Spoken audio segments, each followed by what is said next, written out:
बेहद वर्षों पहले मायापुर नामक एक राज्य था जहां राजा प्रताप सिंह शासन करते थे। वह बेहद बुद्धिमान और प्रभावशाली राजा था। राजा का एक पुत्र था जिसका नाम विक्रम था। राजकुमार विक्रम अपने पिता से विपरीत थे। वह बेहद जिद्दखोर और बलवान थे। उसे जो भी पसंद आता था उसे प्राप्त करने के लिए कुछ भी कर सकते थे। वह अपने पिता माता के माता संतान होने के लिए राजा और रानी उससे कुछ बोलते नहीं थे। कुछ दिन बीत गया। राजकुमार विक्रम शिकार के लिए अपने मित्र और सैनिक को साथ लेकर वन की ओर प्रस्थान किए। वन में जाकर वह शिकार की तलाश करने लगे, लेकिन कोई भी एक जानवर देखने को नहीं मिला। अब राजकुमार विक्रम को विश्राम का आवश्यक था। जैसे ही वह विश्राम करने के लिए पेड़ के नीचे गए, उसे एक जंगली हिरन दिखाई दिया। वह विश्राम छोड़कर वह हिरन के पीछे दौड़ने लगे। हिरन अपनी जीवन बचाने के लिए भागता था। राजकुमार विक्रम हिरन को पीछा करते करते अपने साथियों से ये दूर जा चुके थे। हिरन भागते भागते एक सुंदर तालाब के पास पहुंचा। तालाब के पास पहुंचकर वह राजकुमारी को देखा, जो कि अपनी दासियों के साथ लेकर स्नान करने आई। वह हिरन राजकुमारी के पास चला गया। राजकुमार विक्रम राजकुमारी को देखकर हिरन को भूल गया और राजकुमारी बहुत सुंदर थी। देखने में कोई स्वर्ग की अप्सरा भी या राजकुमारी से अधिक सुंदर नहीं होगी। राजकुमार विक्रम राजकुमारी की सौंदर्य को देखकर मोहित हो गया। राजकुमारी को देखते वह समय भूल गया।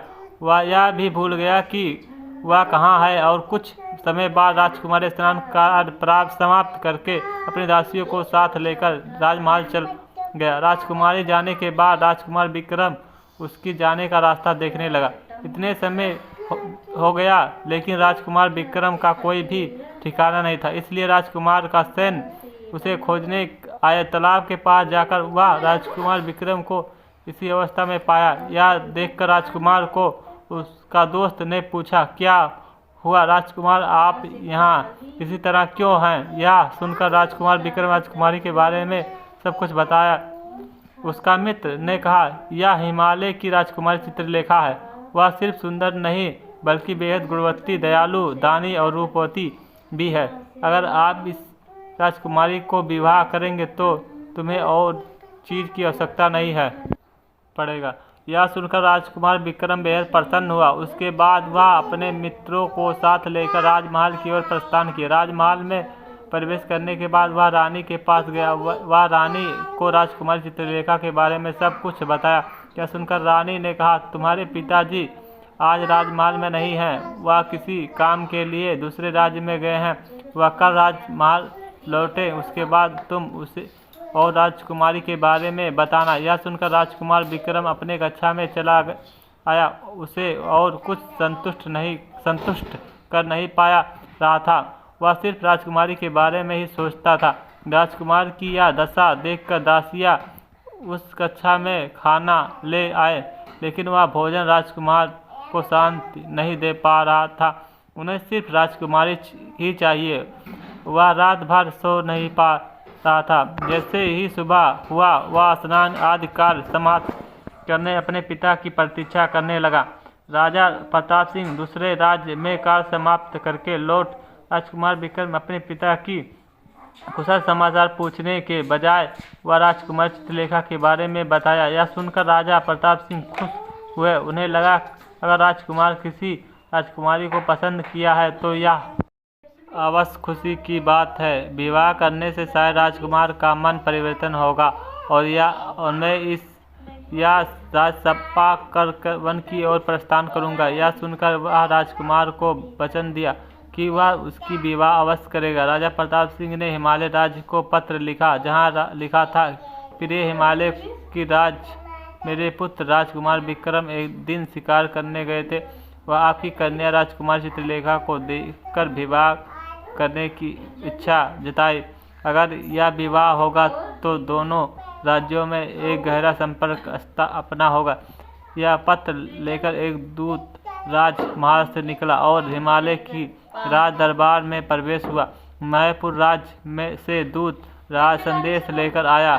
देखकर हिमालय को राजा बहुत प्रसन्न हुए और राजदूत सत्कार अच्छे से किया, लेकिन वह पत्र पढ़कर बहुत दुख प्रकाश किए, क्योंकि वह पहले से ही राजकुमार चित्रलेखा की विवाह उसकी निकट राज विजयगढ़ के राजकुमार देवव्रत से तय कर चुके थे। वह अपने संदेश पत्र राजदूत को दिया और राजदूत संदेश लेकर अपने राज्य मायापुर लौटा आया। रहकर राजकुमार विक्रम राजा रानी सब दुखी हो गए। संदेश में लिखा, महाराजा, मैं आपके पत्र पाकर अत्यंत आनंदित हुआ।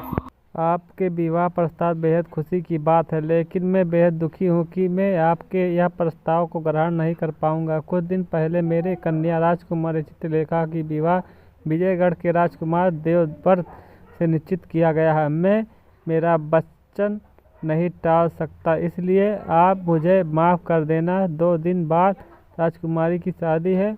आप अपने परिवार के सहित इस विवाह में सम्मिलित होने के लिए निमंत्रण है। आप निश्चय आइएगा। प्राणिपथ। यह सुनकर राजा और रानी बहुत दुखी हुए। उन्होंने सोचा, जो हम भाग्य में नहीं है वह कभी पूरा नहीं हो सकता। वह राजकुमार विक्रम को सांत्वना देने लगे, लेकिन राजकुमार बहुत जिद खोर थे। यह बात सुनकर बहुत क्रोधित हो गए। अपने पिता से कहा, पिताजी, मैं एक बार वह राजा के पास जाकर निश्चित हो जाऊं। राजा ने सम्मति प्रदान किया। राजकुमार विक्रम अपने मित्र को लेकर हिमालय राज्य की ओर चला। राज्य में पहुंचकर वह राज से मिला। राजा राजकुमार विक्रम को देखकर प्रसन्न हुए। वह फिर से वही बात कहे जो पत्र में लिखा हुआ था। राजकुमार विक्रम ने कहा, मैं राजकुमारी से बेहद प्रेम करता हूँ, इसलिए मैं यहाँ आई हूँ।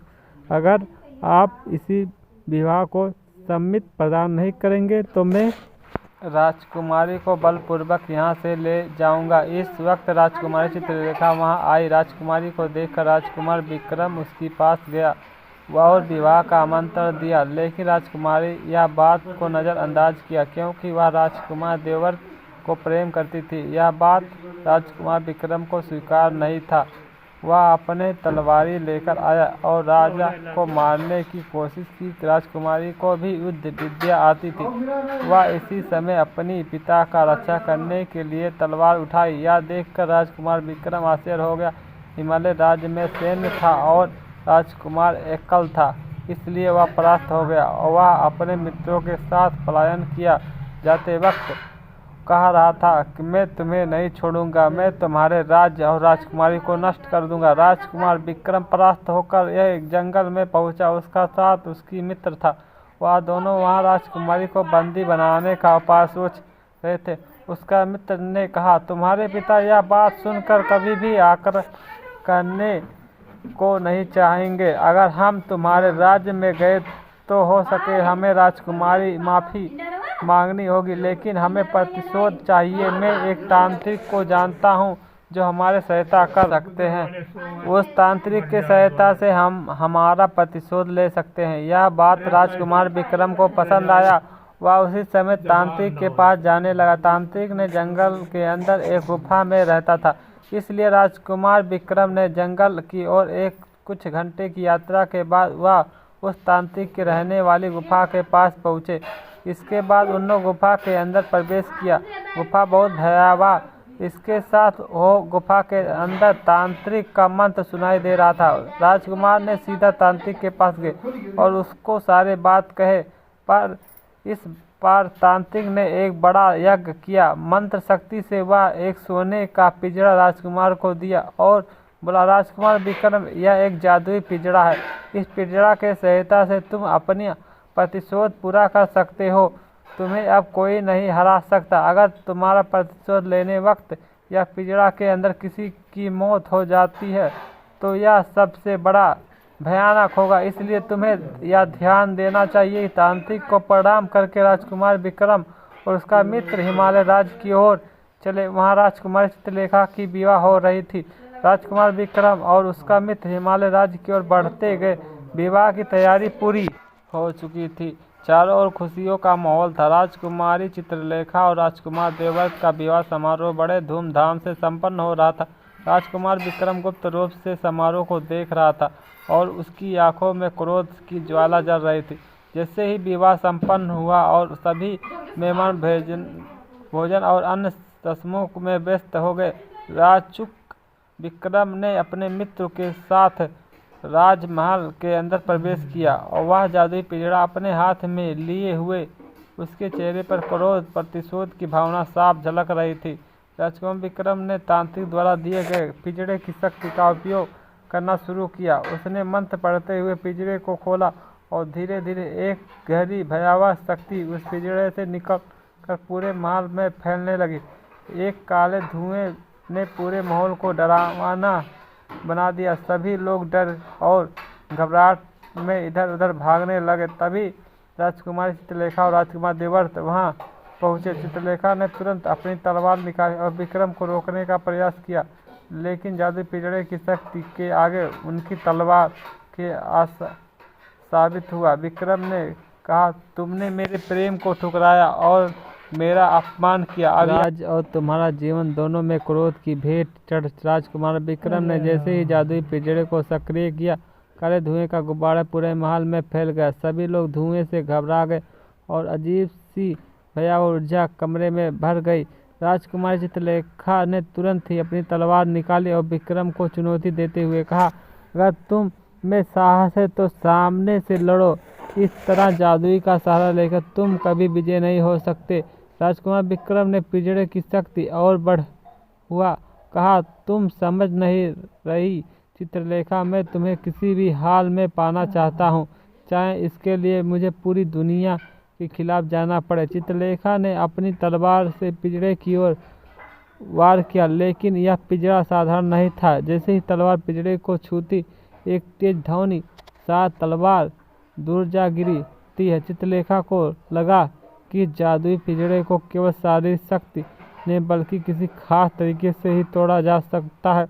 ने अपने सैनिकों और दासियों को संकेत दिया कि ये किसी तरह पिंजरे को रोकने की कोशिश करे। सैनिक तुरंत हरकत आए और लेकिन जैसे ही वे पिंजरे के करीब पहुंचे, विक्रम ने मंत्र पढ़ा जिससे पिंजरे से निकल वाली काली ऊर्जा ने उन्हें पीछे धकेल दिया। चित्रलेखा ने फिर से अपनी तलवार उठाई और विक्रम से कहा, तुम्हारे जैसे कार्य को मैं कभी स्वीकार नहीं कर। राजकुमार विक्रम ने धीरे पिंजरे को चित्रलेखा ने के चारों ओर घुमाना शुरू कर दिया। काले धुएं ने राजकुमारी को घेर लिया और उसकी दासियां और सैनिक असहाय खड़े रहे। विक्रम ने जोर से कहा, अब तुम्हारे पास कोई रास्ता नहीं है चित्रलेखा, यह पिंजरा तुम्हें कैद कर लेगा और कोई भी इसे तोड़ नहीं पाएगा। चित्रलेखा ने आखिरी प्रयास करते हुए अपनी पूरी ताकत से वार किया, लेकिन जादू ने उसे बेबस कर दिया।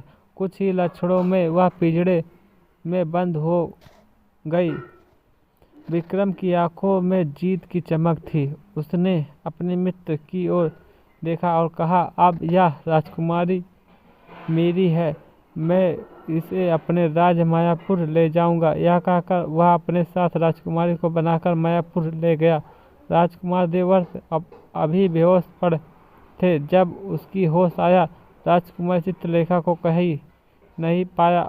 वह सब कुछ समझ गया। वह पढ़ लिया कि राजकुमारी को सुरक्षित लेकर वहीं आएगा। राजकुमार देवर्षि और राजकुमार विक्रम के बीच एक भयंकर युद्ध शुरू होने वाला था और चित्रलेखा अब पिंजरे में कैद होकर उनकी ओर देख ही रहा था। दोस्तों, यह कहानी इस कहानी का पहला भाग। क्या राजकुमारी चित्रलेखा अपने आप को जादुई सोने के पिंजरे से मुक्त कर पाएगी? क्या राजकुमारी विक्रम राजकुमार